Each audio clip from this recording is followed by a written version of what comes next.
सुबह crime branch के 1 दर्जन अफसर दिल्ली के मुख्यमंत्री अरविंद केजरीवाल जी के घर पहुंचे। क्राइम ब्रांच का एक तथाकथित नोटिस लेके पहुंचे। कहते हैं कि ये नोटिस हम दिल्ली के मुख्यमंत्री अरविंद केजरीवाल जी के हाथ में ही देंगे। आज सुबह वही आधा दर्जन क्राइम ब्रांच के अफसर मेरे घर पहुंचे। 2-3 घंटे तक वहां पे इंतजार किया। कभी अंदर गए, कभी बाहर गए, कभी घर के पीछे के दरवाजे पे गए, कभी आगे के दरवाजे पे आए। कहते हैं जी क्राइम ब्रांच का नोटिस है और नोटिस सीधा मंत्री जी के हाथ में देंगे। वैसे तो जो बेचारे क्राइम ब्रांच के अफसर आए, हमें उन बेचारों पे के दया ही आती है। दया इसलिए आती है कि जब पुलिस में आए होंगे, प्रमोशन के बाद इंस्पेक्टर बने होंगे, एसीपी बने होंगे, तो तब सोचा होगा कि पुलिस में आके देश की सेवा करेंगे। तब सोचा होगा महिलाओं की सुरक्षा करेंगे। तब सोचा होगा देशवासियों के लिए कुछ करेंगे। लेकिन आज उन बेचारों को टीवी की एक प्राइम टाइम नौटंकी बना के छोड़ दिया है उनके राजनीतिक आकाओं ने। जब वो बेचारे दिल्ली पुलिस वाले, क्राइम ब्रांच वाले बार बार कहते हैं, कल जैस्मिन जी की उनसे सीएम रेजिडेंस के सामने कुछ बातचीत हुई नोटिस को लेके, तो कहते हैं नहीं नहीं नहीं नहीं नहीं, हम मीडिया के सामने नहीं बात कर सकते, हम मीडिया के सामने नहीं बात कर सकते, अंदर आओ, हम मीडिया के सामने नहीं बात कर सकते। तो पूरे दिल्ली में, पूरे देश में क्या मैसेज जाता है? मैसेज जाता है कि दिल्ली पुलिस वाले डरपोक हैं, दिल्ली पुलिस वाले कायर हैं। ये कितने दुख की बात है कि दिल्ली पुलिस के जाबाज सिपाहियों की इमेज आज एक डरपोक इंसान, एक कायर की कर दी गई है, जो मीडिया के सामने बातचीत भी नहीं कर सकता। आप ये सोचिए कि दिल्ली के क्रिमिनल्स क्या सोचेंगे कि भाई इन दिल्ली पुलिस वालों से डरना जो 2-4 कैमरामैन से डरते हैं। एनीवे, तो कल आए क्राइम ब्रांच वाले। क्राइम ब्रांच वाले 3-4 घंटे की इस नौटंकी के बाद मुख्यमंत्री अरविंद केजरीवाल जी को एक नोटिस देके गए। आज सुबह भी मेरे घर आकर भी 2-3 घंटे की नौटंकी के बाद एक ये नोटिस देके गए। अब ये नोटिस भी मजेदार है। ये नोटिस ना तो एफआईआर है, ना ये किसी प्रकार का समन्स है, ना इसमें आईपीसी की कोई धारा, ना इसमें सीआरपीसी की कोई धारा, ना इसमें पीएमएलए की कोई धारा, ना इसमें प्रिवेंशन ऑफ करप्शन एक्ट की कोई धारा। तो कुल मिला के क्राइम ब्रांच 48 घंटे की नौटंकी के बाद मुख्यमंत्री अरविंद केजरीवाल जी और मुझे एक एक चिट्ठी देके चला गया है, जो वो कह रहे थे कि हम हाथ में ही देंगे। इतनी महत्वपूर्ण चिट्ठी है। मैं कई बार सोचती हूँ कि हमारे तो घरों में कभी अमेज़न वाले आते हैं, कभी फ्लिपकार्ट वाले आते हैं, कभी सरकारी कर्मचारी डाक की फाइलें लेके आते हैं। तो ये तो स्वाभाविक बात है कि वो फाइलें, वो डिलीवरी ऑफिस में ही छोड़ी जाती है। कोई मुख्यमंत्री, कोई मंत्री डाक के डेस्क पे बैठ के चिट्ठी रिसीव करने के लिए नहीं बैठा। लेकिन जो कल हुआ वो उन पुलिस वालों की गलती नहीं है, उनके राजनीतिक आका हैं जो हमसे कुछ सवाल पूछना चाहते हैं। तो वो हमसे पूछना चाहते हैं कि आखिरकार किसने आम आदमी पार्टी के विधायकों को ऑफर दिया। तो मैं दिल्ली पुलिस के राजनीतिक आकाओं को बताना चाहती हूं कि आपको इतनी नौटंकी करने की जरूरत ही नहीं थी। मैं आज प्रेस कॉन्फ्रेंस करके उन सवालों का जवाब दूंगी कि आखिरकार किसने आम आदमी पार्टी के विधायकों को करोड़ों रुपए के ऑफर दिए। वही लोग हैं जिन्होंने 2016 में उत्तराखंड में 9 कांग्रेस के विधायकों को कांग्रेस से तोड़कर बीजेपी में शामिल किया था, जिन लोगों ने उन 9 कांग्रेस के विधायकों को तोड़ा था, उन्होंने ही आम आदमी पार्टी के विधायकों को संपर्क किया। गोवा 2019 जुलाई, जब 14 एमएलए कांग्रेस पार्टी के 17 उनके टोटल विधायक जीत के आए थे, उनके 14 एमएलए कांग्रेस छोड़ के भारतीय जनता पार्टी में चले गए। जो लोग उन 17 कांग्रेस के विधायकों के पास गए थे, वही लोग आम आदमी पार्टी के विधायकों के पास आए। कर्नाटका 2019, मई 2018 में कांग्रेस और जेडीएस की सरकार बनी। एचडी कुमारस्वामी मुख्यमंत्री बने।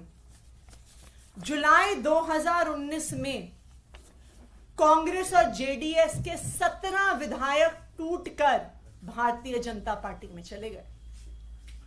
जो लोग उन 17 कांग्रेस और जेडीएस के विधायकों को पैसा ऑफर करने आए थे, धमकियां देने आए थे, वही आम आदमी पार्टी के विधायकों के पास आए।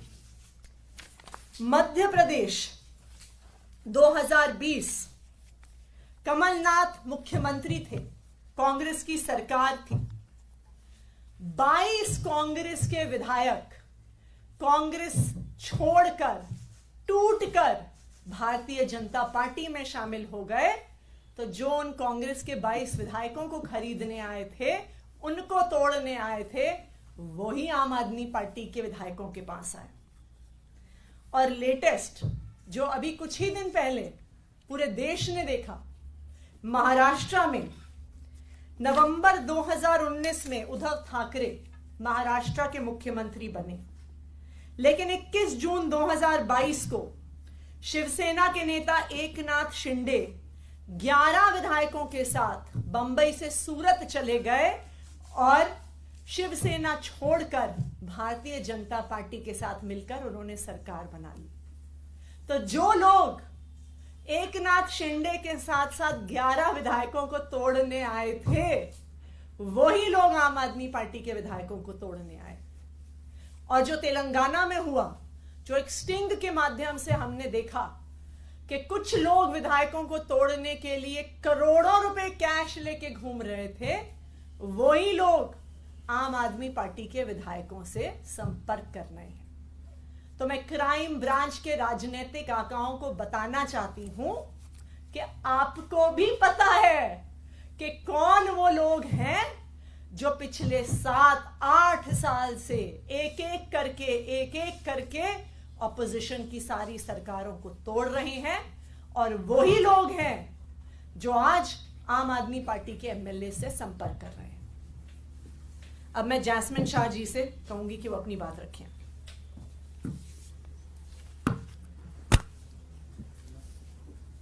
दोस्तों, आप सबने कल देखा कैसे मुख्यमंत्री अरविंद केजरीवाल जी के आवास के बाहर जब क्राइम ब्रांच, दिल्ली पुलिस के क्राइम ब्रांच के दर्जन करीब ऑफिसर, जिसमें कई सीनियर ऑफिसर खड़े थे, उनकी टीम पहुंचने के पहले सारी मीडिया वहां पे पहुंच गई थी।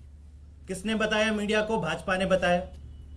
मतलब भाजपा को पता चल जाता है कि अभी क्राइम ब्रांच मुख्यमंत्री आवास पे पहुंचने वाली है। आज मंत्री आतिशी जी के यहां क्राइम ब्रांच के वही दर्जन ऑफिसर पहुंच जाते हैं।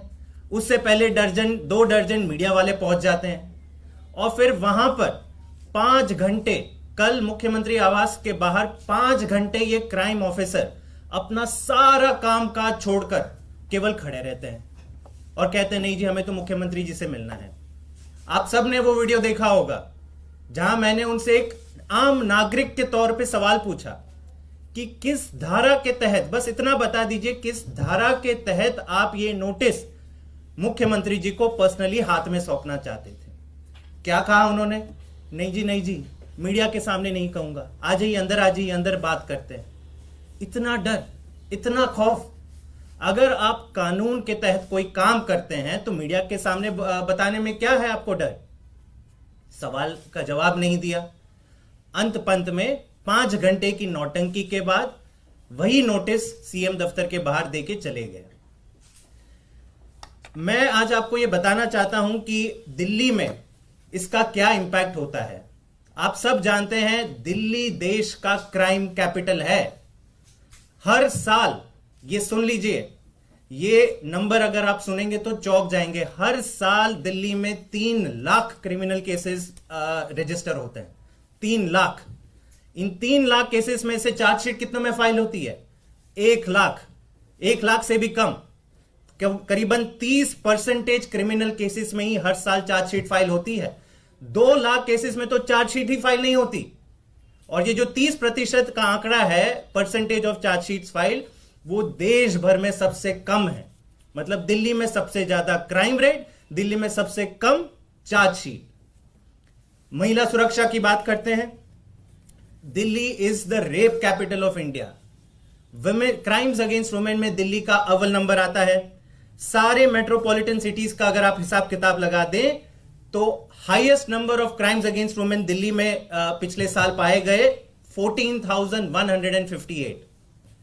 सीनियर सिटीजन्स की बात करें, सारे देश में सबसे ज्यादा क्राइम अगेंस्ट सीनियर सिटीजन्स कहां रजिस्टर होते हैं? दिल्ली में रजिस्टर होते हैं 1,315 पिछले साल, जो उसके पहले के साल से भी ज्यादा था।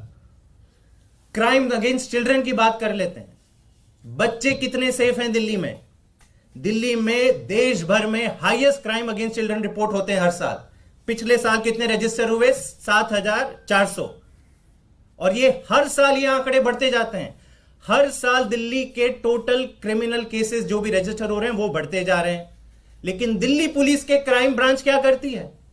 बीजेपी के मुख्यालय से कॉल नहीं आया, दर्जन ऑफिसर भेज दो मुख्यमंत्री के घर पर, 5 घंटे उनको खड़े रहने दो, मीडिया के सामने नौटंकी करेंगे, भंगड़ा करेंगे कि आओ हमें शूट करो, हम यहां पे खड़े हैं। और नोटिस का आधार क्या है? जैसे अतिशी जी ने कहा, ना कोई आईपीसी की धारा मेंशन्ड है, ना सीआरपीसी, ना कोई समन्स, ना एफआईआर।